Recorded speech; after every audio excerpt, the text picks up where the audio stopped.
Uy, pre, Anong problema mo? pwede mong makahingi ng advice? Ba't ka sa akin hihingi ng advice? Kasi ilang araw na akong di makatulog.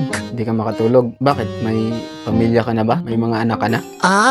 Meron na. May pamilya na ako. 2 ang anak. Kinuwan masyadong busy sa trabaho. Okay lang. Normal lang yan, pre. Huwag mong masyadong isipin yan. Ako nga, siguro mga 3-4 na oras lang ang tulog ko. Oh, talaga? 3 oras, 4 na oras lang ang tulog mo? Hindi ka naman apektado? Okay naman. Hindi ka nahihilo? Hindi naman sumasakit ang gulo mo? Okay ka naman? Hindi naman ako naapektuhan. Okay lang ako.